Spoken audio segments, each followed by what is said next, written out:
మా తమ్ముడు వివేక్ గారు ఎట్లా కుత్బుల్లాపూర్ రూరల్ మండల్లో ఎంతమంది ఉంటే ఎంతమందికి అయిందో మొన్న వచ్చి ఇక్కడ ప్రెస్ మీట్ పెట్టి మరీ లెక్క చెప్పినాడు రుణమాఫీ విషయంలో. వేల మంది ఉంటే కేవలం 100 మందికి ఇచ్చి మేము మొత్తం కంప్లీట్ చేసినామని పోజులు కొడితే ప్రధాన ప్రతిపక్షంగా మా బాధ్యత మీ వాదనలోని డొల్లతనాన్ని ఎండగట్టడం. ముఖ్యమంత్రికి నిజంగా దమ్ముంటే ఆయన నా సవాల్ స్వీకరించాలి. Let him accept this challenge. Kodangal పోదాం లేదా నీ ఇష్టం, ఉమ్మడి పాలమూరు ఏ కాన్స్టిట్యున్సీకైనా పోదాం నీ ఇష్టం, సొంత ఊరు కొండారెడ్డిపల్లికైనా పోదాం, ఆ ఊళ్ళో అయినా 100% రుణమాఫీ అయిందా నువ్వు రుజువు చేయి. అక్కడ ఉన్న రైతులందరినీ కూర్చోబెడదాం. మీడియా సెక్యూరిటీ వద్దు, ఆఫీసర్లు, చీఫ్ సెక్రటరీలు, భయపెట్టేటోళ్ళు, బ్యాంకర్లు ఎవరొద్దు. మీడియా నువ్వురా, నేను వస్తా మా పార్టీ నుంచి రైతులతో చెప్పిస్తే అక్కడనే మీడియాకి నా రాజీనామా ఇచ్చి రాజకీయ సన్యాసం, మళ్ళీ మీరు నా ఇంటర్వ్యూ కూడా మళ్ళీసారి ఇవ్వాల్సిన అవసరం ఉండదు, మీకు కూడా బాధ ఉండదు. అట్లా అక్కడే వదిలేసి వచ్చేస్తా. ఇంకొక మాట కూడా అడుగుతా ఉన్నాను రేవంత్ రెడ్డి గారిని, సగం కూడా చేయకుండా 40% కూడా చేయకుండా సంపూర్ణంగా చేసినామని చెప్పుకోవడం అంటే ఇది సంపూర్ణంగా దిగజారడమే. ఇంతకంటే నీతి బాహ్యమైన పని ఇంకోటి ఉండదు. వాళ్ళ రుణమాఫీ కాలేదు, వాస్తవం. రైతు బంధు రాలేదు, ఎవరిని అడిగినా రైతు చెప్తాడు నీకు. ఇవాళ చాలామంది రైతుల ఆందోళనలో ఉంటే లక్షలాది మంది రుణమాఫీ కాక నువ్వేమో సంబరాలని చెప్పి సన్నాయి నొక్కులు నొక్కితే డెఫినెట్గా రైతుల్లోంచే నువ్వు ఫీల్డ్కి వస్తే నీకే తెలుస్తుంది. అందుకే అనేది నేను సెక్యూరిటీ లేకుండా రా, అధికార గణం లేకుండా, మంది మార్బలం లేకుండా రా, పోదాం. కొండారెడ్డి పల్లెకి పోదామా, ఇంకో ఊరికి పోదాం. తప్పకుండా అన్ని విషయాలు రైతులే చెప్తారు. నేను మీ అందరినీ కోరేది, ఈ రుణమాఫీని ఏకకాలంలో చేస్తామని చెప్పి మోసం చేయడమే కాకుండా 8 నెలల పాటు సాగదీసి ఇప్పుడైనా మళ్ళీ ఏదో చేసినట్టు బిల్డప్ ఇస్తున్నారు. ఇది పచ్చి మోసం, పచ్చి దగ. ముఖ్యమంత్రి మీద చీటింగ్ కేసు పెట్టాలి. నిజానికి రైతులను మోసం చేసినందుకు చీటింగ్ కేసు పెట్టాలి. తప్పకుండా ఆ పని కూడా రైతులు చేస్తారని నేను అనుకుంటా ఉన్నా. ఇంకొక మాట కూడా నేను చెప్తా ఉన్నా, ముఖ్యమంత్రి గారు నిన్న చూస్తూ ఉంటే, ఆయన మాటలు చూస్తూ ఉంటే నిజంగా ఆ ఫ్రస్ట్రేషన్ ఏందో కానీ ఆయన మాట్లాడే మాటలు, ఒకటేమో బాక్రానంగల్ ఇక్కడ ఉందంటాడు, ఇంకోటేమో గూగుల్ విప్రో CEO సత్యా నాదెల్లా అంటాడు, తర్వాత ఇంకా చాలా ఉన్నాయి ఆయన మాటలు వింటూ ఉంటే.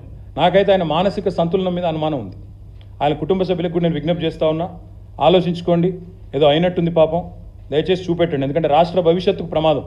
పిచ్చోడి చేతిలో రాయిలాగా రాష్ట్రం మారితే రాష్ట్రానికి ప్రమాదం. ఆయన మరి అసహనము, ఫ్రస్ట్రేషన్ బాగా పెరుగుతోంది. ఎందుకంటే ఆయన విషయాలన్నీ బయటపడుతున్నాయి ఒక్కొక్కటిగా.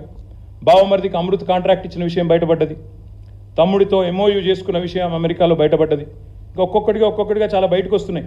కాబట్టి తిట్లు, బూతులు, అవాకులు, చెవాకులు, ఫ్రస్ట్రేషన్లో బీపీ పెంచుకున్న అరచడాలు ఇవన్నీ జరుగుతూ ఉన్నాయి.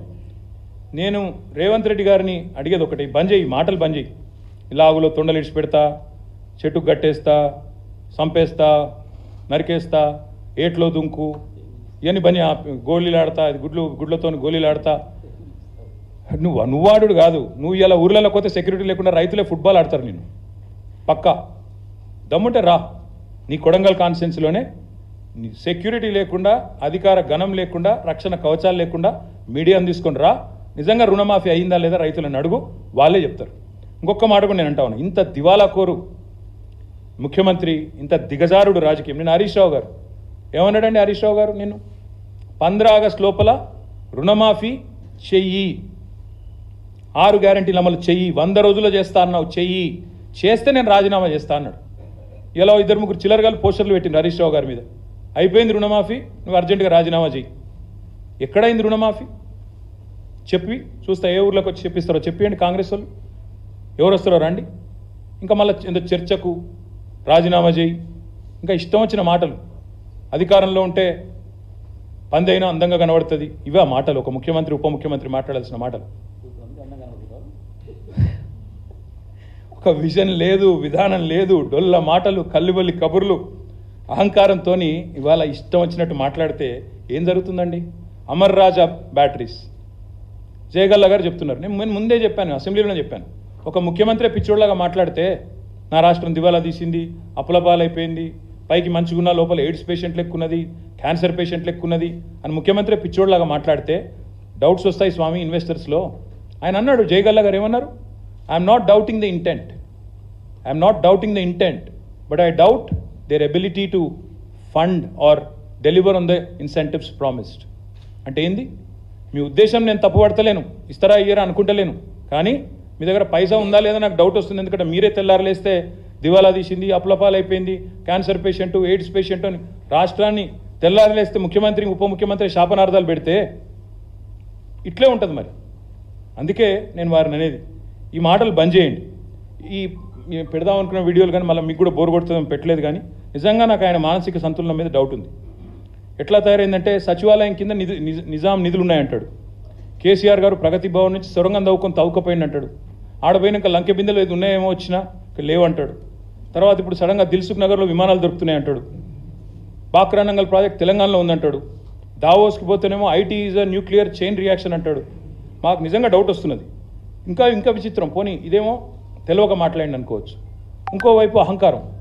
గ్రూప్ అభ్యర్థులు పరీక్షలు వాయిదా వేయండి, పోస్టులు పెంచండి అంటే వాళ్ళని సన్నాసులు అంటాడు. కోచింగ్ సెంటర్లు 100 కోట్ల రూపాయలు వాటి కోసం దండలాడుతున్నట్టాడు.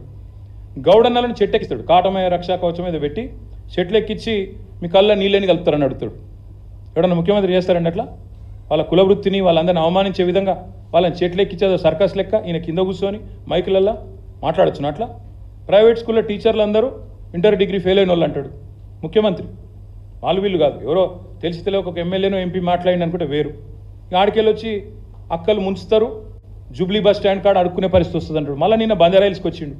మేము బంజారాయిల్స్ బస్ స్టాండ్ కాడ అడుక్కుంటాం. మొన్న జూబ్లీ బస్ స్టాండ్కి వెళ్ళి బంజారాయిల్స్కి వచ్చిండు. అందుకే అంటున్నా నేను, పాలననేమో చెత్తగుందని ప్రజలు చెప్తున్నారు. గురుకులాల పిల్లలకు విషాహారం, అక్కడ పిల్లలు బాధపడుతున్నారు. నగరంలో నేరాలు ఘోరాలు మీరే రాస్తున్నారు, పత్రికలు రాస్తున్నాయి. 30 రోజుల్లో 28 మర్డర్లని. అవన్నీ అటుపోయినాయి. 19 సార్లు ఎక్కే విమానం దిగే విమానం అన్నట్టు ఇవాళ కూడా ఢిల్లీలో ఉన్నాడు 19వ సారి. నాకు తెలిసి ఇదొక రికార్డు. కేసీఆర్ గారు 10 నెలలు కూడా 19 సార్లు పోయినట్లేరు. ఈయన పాపం 8 నెలలనే 19 సార్లు, ఇంకెన్నిసార్లు పోవాలను? లక్షల లగ్గాలు అవుతున్నాయి. ఇప్పుడు 18 నాడు ఇప్పుడు నాకు ఇప్పుడు 2-3 కార్డులు ఇచ్చారు మా వాళ్ళు వచ్చాడు. 1 తులం బంగారం వేయాలి ఇప్పటి వరకు. 70 తులం బంగారం అద్దిక్కు లేదు. ఇక చెప్తే ఇంకా చాలా ఉన్నాయి. కానీ అట్లా ఒకటి కాదు. ఇప్పుడు నేను అనేది అలా ఒకటే, రుణమాఫీ అని చెప్పి మోసం చేసినందుకు 40,000 కోట్ల నుంచి 31,000, 35 చేసి 35, 31 చేసి నిన్నటికి నిన్న 17,934 కోట్లు మాత్రమే జరిగింది.